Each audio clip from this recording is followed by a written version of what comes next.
Mtazamaji wa Uondo TV, hujambo na karibu. Hii ni Uondo TV, mimi naitwa Aidan Jeremia. Kutokana na taarifa iliyotufika hivi punde ambayo inahusu klabu ya Simba, Uondo TV tumekuwa na haya ya kukuandalia. Taarifa kwa umma.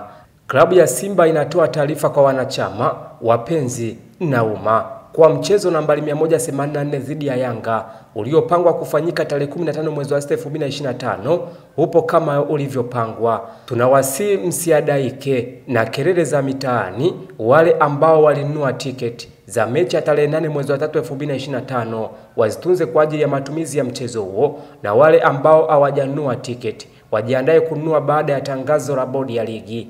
Twendeni tukaujaze uwanja wa Mkapa. Inafahamika wazi kuwa ligi kuu ya NBC inajumuisha timu 16 na si ligi ya timu moja. Kwa mujibu wa taratibu, kabla ya kuanza msimu, vilabu vyote 16 ushiriki vikao na kutoa mapendekezo ya kuboresha kanuni na taratibu ili kuimarisha ligi yetu. Hivyo wenye hoja wafuate taratibu husika. Tunaomba bodi ya ligi na TFF watoe hadharani ripoti ya uchunguzi juu ya wale wote waliohusika kuharibu mechi ya ligi jioni ya tarehe 7 mwezi wa 3 2025 na wachukuliwe hatua stahiki na mamlaka husika.